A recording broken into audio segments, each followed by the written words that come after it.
세상을 살아가는데도 세상의 원리가 있어요. 이 세상은 힘의 논리로 이 세상이 움직여지고 있어요. 그래서 힘이 있는 사람에게, 힘이 있는 단체나 힘이 있는 자에게 모입니다. 구심점이 딱 돼가지고 거기로 힘이 다 집중이 돼요. 그래서 있는 자는 더 있어지고 없는 자는 있는 것도 빼앗겨요. 그래서 힘의 논리가 모든 사람에게 강요하고 있어요. 힘의 질서에 굴복하도록. 그 힘 중에서 어떤 힘이 더 강한가? 학력, 권력, 재력, 체력, 뭐 여러 가지 힘들이 있겠죠. 그런데 요즘 이렇게 딱 보니까 경제를 움직이는 재력가들이 권력자들한테 좀 지는구나, 이런 생각을 하니까 그래도 뭐니 해도 권력이 더 센가 봐, 이런 생각을 한다고요. 그러나 코로나 바이러스가 싹 돌아가니까 세상에 이런 모든 질서가 다시 재편되고 있어요. 어떻게? 이 팬데믹 시대에 잘 적응하는 자가 살아남도록 그렇게 변하고 있다고요. 세상은 두 가지 질서가 있다는 거예요. 힘 있는 자가 살아남는다, 약육강식이다 이거죠. 잘 적응하는 자가 거기에 살아남는다, 적자 생존이다 이거예요. 이런 두 가지 질서가 세상을 꽉 지배하고 있어요. 그런 상태에서 예수 믿는 사람들은 어떻게 살아야 되느냐? 그 예수 믿는 사람들이 어떻게 사느냐고 물어보면, 예수 믿는 사람들 우리도 마찬가지 힘이 있어야지, 우리도 뭔가 거기에 잘 적응해야지. 맞아요. 그런데 참 특이한 것은 하나님께서는 우리에게 뭘 요구하고 계시냐면, 이런 어려움 속에서 믿음으로 살아야 살아남는다는 거예요. 그러니까 세상의 질서 속에서도 믿음을 가지고 있으면 기이한 방법으로 우리를 하나님이 도와주신다는 거예요. 그래서 하나님이 도와주셨던 사람 중에 여기에 바울이라고 하는 인물이 오늘 등장합니다. 여러분, 이 바울이라는 사람은 딱 보기에도 외모가 별 볼 일 없어요. 그리고 그 사람은 혼자예요. 그에 비해서 상대방, 바울을 고소하고 바울에 대하여 적대 세력을 가지고 있는 사람은 유대의 유력자들이에요. 대제사장과 유력한 유대인들이라고요. 이 사람들은 집단을 이루고 있어요. 이들이 바울을 지금 공격하고 있는 거예요. 그래서 총독 앞에서 바울을 고소하는데 그 총독에게 요구하는 건 하나밖에 없어요. 총독님, 저 바울이 총독 관저가 있는 가이사랴에 가 있는데 지금 총독님이 새로 부임하여 예루살렘까지 오셨으니 기왕 이 자리에서 바울을 불러내서 여기서 재판을 받게 해 주십시오, 그렇게 요청하는 거예요. 바울은 가이사랴에 있고 총독은 예루살렘에 있고, 예루살렘의 유력자들은 다 예루살렘에서 총독에게 여기서 재판을 받게 해달라고 간청을 하는 거예요. 그렇다면 총독은 정치인이라고요. 어떻게 하든지 자기가 관할하고 있는 지역이 잘 평안하고, 그리고 거기에 유력자들이 자기에게 협조적인 마음을 가져서 안정적인 정치를 펼쳐나가길 원하고 있을 거라고요. 그렇다면 누구의 손을 잡아야 될까요? 바울일까요? 대제사장일까요? 당연하지요. 대제사장의 손을 잡아야지요. 그리고 그 유대 유력자들과 함께 마음을 가져야지요. 그런데 오늘 성경을 보니까 그 총독이 두 번이나 그들의 손을 뿌리쳐버리고 바울을 잡아요. 있을 수 없는 일이거든요. 여러분, 이거는 힘의 논리에서 도저히 이거는 말이 안 되는 소리거든요. 여러분, 세상의 모든 돌아가는 상황을 보면 있을 수 없는데 이상하게 하나님이 신기한 방법으로 풀어주시는 때가 있어요. 이게 바로 그런 상황이에요. 어떻게 돼서 이렇게 됐는가? 글쎄, 이 유대인들끼리 모여가지고 바울이 예루살렘에 오면 죽여버리자. 예루살렘에 왔을 때 그 총독한테서 바울을 약간 떼어가지고 우리 가까이 오게 하여 우리가 좀 신문할 수 있게 해주십시오 하고 부탁하여 내려오는 순간 칼로 찔러 죽이자 하고, 자기들끼리 거기서 모의하는 이야기를, 자기들끼리 모였는데 그 속에 사도 바울의 조카가 앉아 있었어요. 여러분, 이게 있을 수 있는 일입니까? 조카가 그 소리를 들었어요. 그래갖고 조카가 아이고 삼촌 죽인다고 이런 얘기가 있어요 하고 가서 바울에게 얘기하니까 바울이 빨리 천부장에게 이 사실을 알려라. 왜 천부장한테 그렇게 죄수의 몸으로 묶여있는 주제에 천부장에게 알리라고 백부장한테 부탁했더니 백부장이 바로 그 조카를 데리고 가서 천부장한테 소개를 해요. 그 천부장이 어떻게 합니까? 그 바울의 조카 손을 이렇게 붙잡고 그러면서 무슨 얘기야 하고 듣더니 오 그래?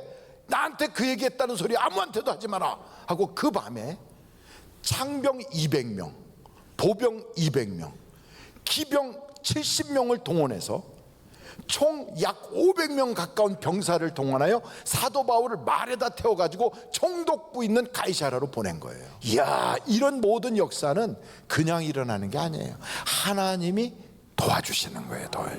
그래서 여러분, 우리도 그런 소원을 갖자. 하나님, 이 험한 세상에 힘의 논리로 적자생존, 그리고 정말로 약육강식의 세상에서, 내 직장에서, 내 사업장에서, 내 일터에서 나도 기이한 방법으로 하나님의 도움을 받기를 원합니다. 이 마음이 있잖아요. 심지어는 이렇게 가서 그냥 끝이 아니라 천부장이 편지를 써요. 이거 뭐라고 쓰냐면 여기 보니까 클라우디오 루시아는 총독 펠리스 가카에게 편지를 씁니다. 그 천부장 이름도 나와요. 이 사람 이름이 클라우디오 루시아라는 사람이에요. 루시오라는 사람. 어디에 있느냐고요? 26절에 거기에 사도행전 23장 26절에 보니까 클라우디오 루시아는 총독 펠리스 가카에게 무난한 아이다 이러면서 편지를 써요. 그러면서 뭐라고 썼냐면 이 바울은 잡히거나 구류받거나 이렇게 범죄한 사실이 하나도 없습니다. 그런데 유대인들이 그를 죽이려고 합니다. 그래서 내가 그 사람이 로마 시민권인 걸 알고 싹 보호해서 총독으로 지금 보냅니다. 이렇게 얘기를 다 썼으니까 총독이 새로 바뀌어도요 그 편지를 보는 거예요. 이거 유대인들이 애매한 사람 죽이려고 하는구나. 그러니까 이 사람 괜히 저들이 요구하는 대로 했다가는 큰일 나겠네 해가지고 총독마다 사도 바울을 보호할 수 있도록 하나님이 딱 지켜주시는 거예요. 그러니 우리가 인생을 살아갈 때 이런 편지 한 장만 딱 있어도 얼마나 큰 힘이 되겠습니까? 그래서 여러분, 저는 하나님의 기이한 방법을, 우리가 도움을 받는 방법이 무엇이냐, 그래서 오늘 우리가 이 말씀의 주제가 뭐냐면 주님께서 지키신다. 한번 따라해 보실까요? 주님께서 지키신다. 좀 더 크게, 주님께서 지키신다. 하나님이 도와주시는 방법은 먼저 예수님이 찾아가요. 어떤 사람은 전도자를 통하여 소개가 되고, 어떤 사람은 방송을 통하여, 어떤 사람은 이미 믿고는 있었지만 깜깜하게 멀어졌던 주님과의 관계가 다시 회복되면서, 그러면서 주님이 내 마음의 문을 놓고 하신다고요. 그때 내가 마음의 문을 딱 열면 주님이 들어오셔서 그 다음에 하시는 일이 내가 죄인이다 하는 걸 고백하게 하세요. 여러분, 죄를 고백하기 시작합니다. 하나님은 먼저 우리가 죄인이라는 걸 알게 하시고 그걸 깨닫게 하시고 죄를 고백하게 하는데 바로 이 방법으로 역사하세요. 첫 번째, 그 징검다리에서 맨 처음에 돌을 딱 갖다 놓고 그 강을 건너가게 하는 방법은 예수님이 오신다는 거예요. 두 번째는 내가 죄인이다 하는 걸 고백하게 하는 거예요. 만약에 오늘 그 징검다리를 놓지 않았다면 오늘 여러분 스스로 자신을 내가 죄인입니다 하고 고백할 수 있기를 간절히 바랍니다. 이게 고백이 안 된 사람들이 엄청 많아요. 교회를 다니면서도 한 번도 내가 죄인이라는 고백이 없는 사람들, 나만큼만 살라고 그래. 세상에 사는 방식으로, 약육강식과 그리고 적자생존의 방식으로 똑같은 그러한 질서를 가지고 예배당 안에 딱 들어와서 교회에서도 그런 방식으로 모든 것을 세상의 질서대로 살아가고 있는 그런 사람들도 있어요. 그런데 여러분, 우리 주님은 그 방법으로 역사하지 않는다 이 말이에요. 내가 죄인입니다 하고 고백하게 하세요. 여러분, 내가 죄인이라고 고백하면 세 번째 징검다리 돌을 탁 놓게 하시는데, 그때 드디어 이 죄를 무엇으로 해결할까? 내가 고행을 해야 되나? 내가 선행을 해야 되나? 내가 구제를 해야 되나? 무엇으로 내가 이 죄를 씻을까? 고민하고 있을 때 예수의 피로 우리의 죄를 씻어주신다고요. 그래서 죄 씻음의 역사가 우리에게서 나타나는 거예요. 여러분, 죄 용서받은 기쁨이 여러분의 가슴 속에서 샘솟듯이 터져나오기를 간절히 바랍니다. 이게 죄 속죄함 받은 그 감격이 없이 교회를 다니는 사람은 항상 율법적이에요. 이렇게 율법적이에요. 그래서 율법적인 크리스찬들이 교회를 오면 얼굴이 율법적이에요. 이렇게 율법적이에요. 그런데 은혜를 받은 사람들, 죄 용서함 받은 사람들의 얼굴은요, 얼굴에 기쁨이 가득해요.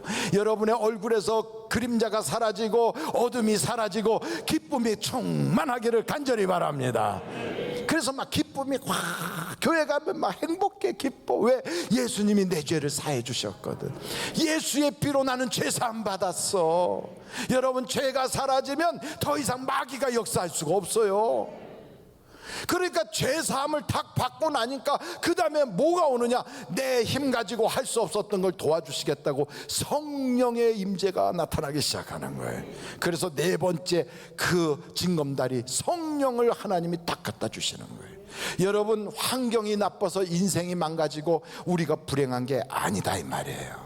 이번에 이제 12월 13일쯤 되면 조두순이라고 하는 사람이 석방된대요. 조두순이 뭐한 사람이죠?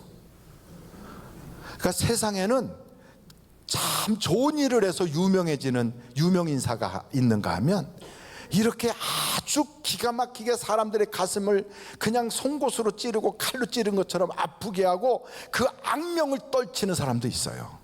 조두순 같은 사람, 8살짜리 어린아이를 성폭행해가지고 그 아이의 인생을 완전히 망가뜨려 버렸어. 근데 그가 지금 멀쩡하게 건강이 더 좋아져서 나온다는 거예요. 여러분, 그런 사람이 건강하면 위험해요, 위험하지 않아요? 위험해. 만약에 여러분 히틀러 같은 선동꾼이 만약에 왔는데 그런 사람이 권력을 가지면 위험해요, 위험하지 않아요? 위험해. 세상에 유영철 같은 그러한 뭡니까 이게 아주 연쇄살인범이 만약에 돈까지 많으면 위험해요, 위험하지 않아요? 위험해요. 이런 자들의 힘이 들어가면 안 되는 거예요. 그런데 여러분, 이런 사람들을 직접 만난, 제가 찾아보니까 이런 인물이 있더라고요.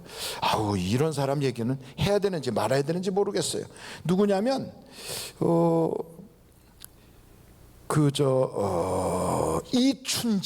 이춘재를 아십니까? 저도 이춘재라는 이름을 저 유튜브 가서 봤어요. 근데 거기 나오는데 34년 만에 잡혔대. 34년 만에 잡혀서 딱 보니까 얼굴이 이웃집 아저씨 같이 생겼더래요. 멀쩡하더래. 그가 누구냐면 화성 연쇄살인범이에요. 아우, 끔찍해요. 이런 못된 것들. 아니, 거기에 또 보면 이런 자들이 있어요. 거기에 강호순이 같은 사람들, 오원춘이 같은, 오씨도 거기에 끼어 있어 보니까. 그러니까 어찌됐든 이런 악한 것들이, 이게 나쁜 놈이니까 저렇게 악하구나. 아주 그 부모가 안 좋았을 거야. 아니, 그가 자란 환경이 나빴을 거야. 우리는 이렇게 생각하지만 직접 만나본 사람들이 하나같이 얘기하는 게 그냥 이웃집 아저씨 같더라는 거예요. 평범하더라는 거예요. 그런데 문제가 어디 있었냐? 그 평범한 그들이 악한 마귀가 딱 장악하여 움직이니까 이게 살인자가 되고 가정을 황폐하게 만들고 세상을 파괴하고 모든 사람들의 마음의 어둠을 쫙 뿌리더라는 거죠. 그러니까 문제는 어디에 있다? 죄에 있고 마귀에 있더라는 거예요. 그래서 이 문제를 해결하는 방법은 그가 죄인인 걸 고백하게 하고 그 악한 마귀를 그의 속에서 쫓아내버리면 그 악했던 사람도 변화하더라는 거예요. 변화하더라는 거예요. 그래서 김익두라고 하는 그 건달 깡패, 이거 황해도에 아주 보통 깡패가 아닌데 그 김익두를 만나지 않게 해달라고 사람들이 성황당에다가 에이구 하고 돌멩이 던지고 그러면서 이제 막걸리 이렇게 쭉 뿌리면서 김익두 만나지 않게 해달라고 이렇게 말하는 아주 못된 인간인데, 그런 인간도 예수님을 만나고 자기가 죄인인 걸 고백하고 예수의 피로 죄 씻음을 받고 그 속에 있던 그 어둠의 영 마귀가 쫓겨나가고 성령이 그에게 들어오니까 사람이 바뀌더라는 거예요. 전도자가 되더라는 거예요. 전도자가. 가가와 도요 히꼬라는 하는 사람. 이 사람은요, 기생의 아들이고 자기 아버지가 중추원에 거기에 그 서기관으로 있는 그런 인물인데, 평생에 자기는 자기 아버지를 아버지라고 불러본 적이 없어요. 왜요? 아버지가 기생의 아들로 사생아로 태어난 자이기 때문에 아버지라고 부르지 못하게 했거든. 세상에 버림받은 자로, 기생의 아들인데 나 같은 자도 하나님의 아들이 될 수 있습니까? 하고 물었더니 예수만 믿으면 당신도 하나님의 아들이 될 수 있습니다. 그 이야기에 그의 가슴이 녹아지면서 예수를 받아들였어요. 근데 그의 나이에 21살 나이에 예수를 받아들였지만, 그러나 그는 폐결핵이 걸려서 죽어가던 사람이에요. 이제 3년도 고사하고 3개월도 살기 어려운 각혈을 해가면서 피토하다가 쓰러져 죽기 바로 직전까지 간 그에게 예수님이 들어가셔서 자기가 죄인임을 고백하게 하고, 그리고 그 속에서 이제는 예수의 피로 모든 죄를 씻김 받게 하고, 그로 하여금 성령님이 임재하니까 기생의 아들이 프린스턴 대학을 가는 거예요. 그 프린스턴 대학을 마치고 돌아와서 빈민굴에 들어가서 빈민들을 위하여 일하기 시작하는데, 그 시대에 3대 성인을 꼽을 때 인도의 간디, 프랑스의 슈바 있죠. 그리고 이 바로 일본의 가가와 도요히코, 이 세 사람이 그 시대의 3대 성인이래요. 여러분, 아무리 악하고 어려운 파괴적인 가정에서 출생했어도 그 환경 속에서도 성령만 받으면 사람이 달라질 수 있다는 거예요. 환경이 문제가 아니에요. 엮이는 가정이 문제가 아니에요. 폭력적인 아버지가 문제가 아니고 술꾼의 집안이 문제가 아니라, 아무리 기생의 아들이라도 하나님을 만나면 변화가 생기는 거예요. 우리가 알고 있는 대로 보아스라고 하는 인물, 룻의 남편으로 바로 예수 그리스도의 족보, 다윗의 족보에 올라가 있는 그 인물도 그의 부모가 바로 기생 라합이었단 말이에요. 기생의 아들이었어요. 여러분, 이 모든 걸 볼 때 우리에게 문제는 어디에 있느냐? 내 가정에서 이 어둠의 영이 떠나가고 성령이 지배하면 내 가정도 달라질 수 있다. 이제부터 여러분 그것을 기도하십시오. 하나님, 내 가정의 문을 두드리고 들어오셔서 악한 어둠의 영을 몰아내 주시고 하나님이 지배하는 가정이 되게 하여 주시옵소서. 내 사업장에도 주님이 오셔서 하나님이 지배하는 사업장이 되게 하여 주시옵소서. 내 직장에도 하나님이 다스려 주시옵소서. 하나님이 다스리는 그곳이 되면 주의 역사가 일어난단 말이에요. 마지막으로, 그런 주의 역사가 일어날 수 있는 조건이 형성되면 그때 하나님은 꿈을 가지고 일을 하게 역사하시는 거예요. 그래서 이 주춧돌이 총 5개가 있는데, 예수님이 문을 두드리고 그 예수님을 받아들여 죄인이라고 고백하면, 예수의 피로 죄 씻음을 받고 성령을 받으면 꿈을 꾸게 되어 있어요.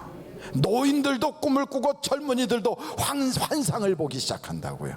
여러분, 자기 집에 미치광이 여자 그 딸내미가 그냥 옷을 홀라당 벗어 던기고 막 그냥 미쳐서 막 뛰어다니고 이럴 때 그 딸을 보면서 아이고 우리 집안 망했네, 아이고 저거 어떻게 하면 좋아, 울고 있다고 해결되지 않아요. 꿈을 꾸는 거예요. 하나님, 비록 지금은 미쳤지만 성령님이 들어오시면 내 딸이 요조숙녀가 될 줄로 믿습니다. 하나님의 기둥 같은 일꾼이 될 줄로 믿습니다.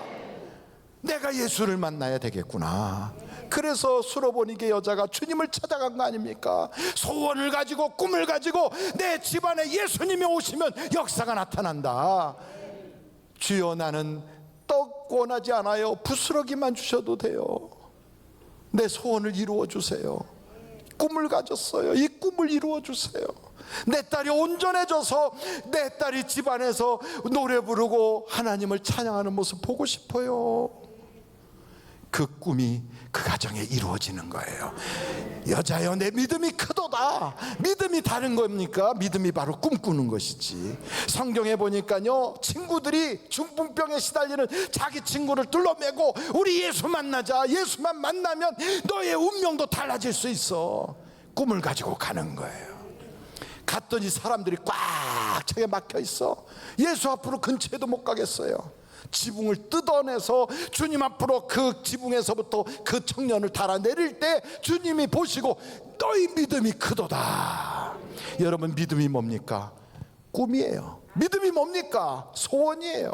믿음이 뭡니까? 바라는 것들의 실상이요, 보이지 않는 것들의 증거가 믿음이라 이거예요. 그래서 하나님은 우리 속에 이런 소원을 두고 행하게 하신다는 거예요. 여러분, 야이로라고 하는 회당장 딸은 지금 병으로 죽어가요. 회당장에게 꿈이 있어요. 우리 딸이 건강해서 뛰어다녔으면 좋겠어. 다른 애들 학교 가서 저렇게 놀 때 내 딸도 같이 놀았으면 좋겠어. 예수님 만나야 되겠다. 예수님 만나야지. 주님을 찾았는데 안 계시대요. 어디 멀리 가셔서 이제 지금 오고 계시대. 그래서 예수님이 도착하기로 돼 있는 그 나루터에 서가지고 우리 주님 만나야지 내 인생이 해결되는데, 오늘도 아마 이 예배 자리에 우리 주님을 만나야 나의 사업이 해결되는데, 우리 주님을 만나야 내 가정이 해결되는데, 우리 주님을 만나야 내 인생의 문제가 해결되는데 하고 소원하고 있는 모든 사람들에게 오늘도 주님이 녹화할 줄로 믿습니다. 사람 만나서 소용없어요. 예수 만나야 돼요. 예수. 야이로가 주님을 만났어요. 우리 주님이 좀 빨리 가서 해결해 줬으면 좋겠는데 자꾸 늦장을 부려. 답답해. 결국은 딸이 죽었다고 소문이 왔어. 기별이 왔어. 아이고, 이제 더 이상 주님 모셔도 소용없어요. 이미 죽었어요. 회당장님, 이제 그만, 다 끝났어. 딸 죽었다니까. 그때 주님이 뭐라 그래요? 믿기만 하고 두려워 말라. 여러분, 우리는 안 됐다고 생각할 때, 내 인생 끝났어, 더 이상 이제 소망이 없어, 여기에선 길도 없어 라고 말하는 바로 그 순간에 우리 주님 말씀합니다. 소원을 버리지 마라. 꿈을 버리지 마라. 하나님이 너와 함께 하신다. 여러분, 죄수의 몸으로 지금 묶여있는 사도 바울이 엉뚱한 꿈을 꿔요. 죄순 주제에 자기가 지금 죄인인데, 나는 말이야 황제에게 복음을 전할 거야. 나는 말이야 로마의 황제 앞에 서서 예수를 증거하는 꿈을 꾸고 있어. 여러분, 이게 가당키나 한 꿈이겠어요? 그런데 그에게 하나님이 꿈을 주시는 거예요. 여러분, 이런 꿈은 그 당대에 바로 이루어지지 않아도 하나님께서는 꿈이 전염되게 하시고 꿈이 이어가게 하시고 꿈을 역사해 주신다고요. 그것을 그의 영적인 아들 디모데가 받게 하시고, 디모데가 전도한 사람이 그 꿈을 받게 하시고, 나중에는 그 꿈을 바로 여러분들이 잘 알고 있는 콘스탄티누스라고 하는 그 로마의 황제의 어머니에게 그 꿈이 전달되어 그 어머니가 예수를 믿게 하시고, 마침내는 황제가 예수 그리스도를 당신들의 그 나라의 국교로 공인하는 역사가 일어나게 하시더란 말이에요. 여러분, 꿈을 꾸는 것은 바로 이와 같아요. 하나님은요, 청년에게 환상을 갖게 하고 노인에게 꿈을 꾸게 하시는데, 오늘 여러분, 이 꿈이 믿음으로 여러분들에게 이루어지기를 간절히 바랍니다. 꿈을 갖는 사람에게는요, 믿음이 있는 사람에게는 연단도 찾아와요. 아브라함도 하나님이 보여주잖아요. 꿈을 꿀 수 없으면 동서남북으로 바라라도 바라봐라. 동으로 서로 회로 막 다니면서 바라봐요. 내가 본 모든 것을 내가 너에게 주리라, 주리라. 여러분, 이 아브라함이 꿨던 그 꿈을 당대에 이루어지지 않는 것 같아도 나중에는 요셉이 그 꿈을 꿔요.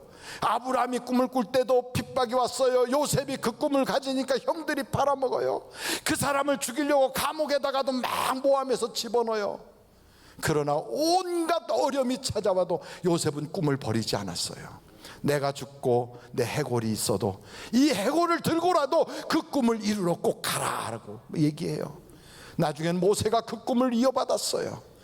모세를 죽이려고 해요. 이젠 모세가 도망가서 이젠 다 꿈도 없어지는 것 같은데 하나님은 그들을 버리지 않아요. 일으켜 세워서 마침내는 이스라엘을 해방하고 이스라엘을 건져내서 약속의 땅으로 들어가게 하시는 거예요. 오늘 여러분의 가정을 향하여 꿈을 꾸기를 간절히 바랍니다. 내 가정에 찬송 소리가 떠나지 않는 아름다운 천국 가정이 이루어질 줄로 믿습니다. 불신 내 남편, 불신 내 아내가 예수를 잘 믿는 믿음의 장부가 될 줄로 믿습니다. 꿈을 꾸는 거예요. 내 자녀가 모든 민족 위에 뛰어난 자녀들로 우뚝우뚝 쓰는 걸 믿습니다. 여러분, 우리가 다 아는 대로 성 어거스틴의 어머니의 눈에는 눈물이 떠나지 않으면서 그 가슴에는 꿈이 있었어요. 타락한 내 아들, 하나님을 믿지 않고 있는 내 아들, 소망이 없는 내 아들이 하나님을 믿게 해주세요. 꿈을 가지고 있었어요. 여러분, 하나님은 꿈을 꾸는 자에게 그 꿈이 절대로 없어지지 않게 하신다고요. 오늘도 여러분 믿음으로 꿈을 꾸기를 간절히 바랍니다. 우리 주님께서는 어떻게 하셨는가? 히브리서 5장 7절 말씀을 보고 마치도록 하겠습니다. 예수님은 육체에 계실 때 자기를 죽음에서 능히 구원하실 이에게 심한 통곡과 눈물로 간구와 무엇을 올렸고? 소원을 올렸고, 이 소원이 바로 꿈이에요. 자기의 꿈을 이야기하는 거예요. 내 믿음을 고백하는 거예요. 눈물을 흘려가면서 하나님께, 우리 예수님도 그렇게 올렸어요. 그의 경건하심으로 말미암아 들으심을 얻었느니라. 오늘 사랑하는 성도 여러분, 세상 사람들은 꿈도 못 꿔요. 꿈이 없어요. 도리어 꿈꾸는 것을 이상하게 여겨요. 꿈도 없이 살아가고 있어요. 이런 시대에 성령님을 통하여 오늘 주시는 그 꿈을 믿음으로 받으세요.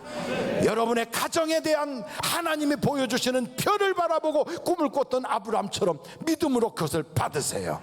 그리고 이 꿈이 내게 이루어져 하나님께 찬송 부르는 가정, 하나님이 다스려 주시는 하늘나라를 이루는 그러한 삶이 되게 해달라고 기도하세요. 우리 예수님도 기도할 때 그 꿈이 이루어졌어요. 오늘도 여러분 다 같이 예수를 통성으로 부르면서 기도하도록 하겠습니다.